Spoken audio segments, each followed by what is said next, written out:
নমস্কার বন্ধুরা, আজ আমি বানাবো চিংড়ি মাছের ভাপা। চলো স্টার্ট করা যাক তাহলে।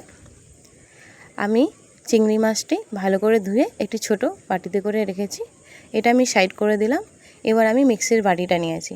মিক্সির বাটিতে কুচনো কিছুটা নারকেল, 4 থেকে 5 কোয়া কাজু এবং 1 চামচ পোস্ত, 1 চামচ সাদা সর্ষে, 1 চামচ কালো সর্ষে আমি একই চামচ থেকে নিচ্ছি, যে পরিমাণটা যেন সমান থাকে। এর মধ্যে এবার আমি স্বাদ মতো লবণ দিয়ে দেবো ও হলুদ গুঁড়ো আমি এখনই দিয়ে দিচ্ছি। এর মধ্যে এবার আমি সামান্য পরিমাণে জল নিয়ে নেবো। মিক্সিটা করতে বেশি জল দেবেন না, থিকনেসটা একটু মোটাই থাকবে। এবার আমি মিক্সি করে নিলাম। আমি আপনাদের থিকনেসটা একবার চেক করিয়ে দিই, দেখুন ঠিক এরকম থাকবে। মিক্সির বাটিটা সরিয়ে দিয়ে আমি একটি বড় বোল নিলাম। বোলের মধ্যে আমি ধোয়া চিংড়ি মাছগুলো দিয়ে দিচ্ছি। এবার এর মধ্যে আমি 1 চামচ করে মিশ্রণটা দিয়ে দেবো। যতটা আমার মিশ্রণ লাগবে আমি ততটা দেব। লাস্টের দিকে আমার পুরো মিশ্রণটাই লেগে গেছিলো, তাই আমি পুরোটাই এর মধ্যে অ্যাড করে দিয়েছিলাম।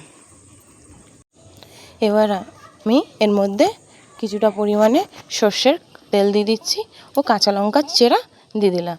দিয়ে ভালো করে মিশিয়ে নেব।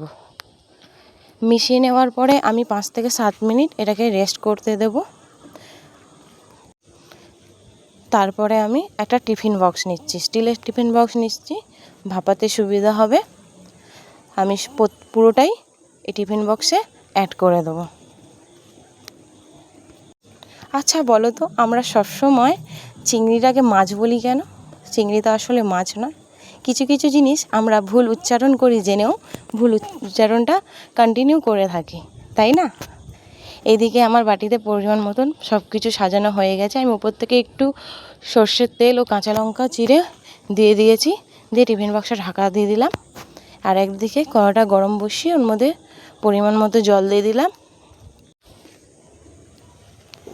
জলটার মধ্যে আমি টিফিন বক্সটা বসিয়ে দেবো। আপনি এটা স্ট্যান্ডের ওপরেও বসাতে পারেন, আমি এমনি বসিয়ে দিয়েছি। এবার আমি লিডটা দিয়ে ঢাকা দিয়ে দিচ্ছি। 10 থেকে 15 মিনিট রাখার পরে আমার চিংড়ি ভাপাটি হয়ে এসছে। এবার আমি নামিয়ে নেব। নামিয়ে আপনাদের আমি খুলে দেখাচ্ছি।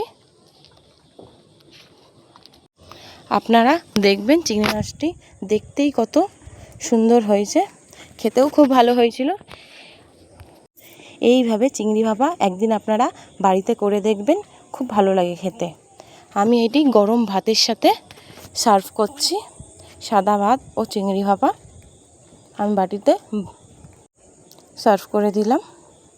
আপনাদের যদি আমার এই রেসিপিটা ভালো লেগে থাকে তাহলে আমার চ্যানেলটিকে লাইক, কমেন্ট ও সাবস্ক্রাইব করে দেবেন। Thank you.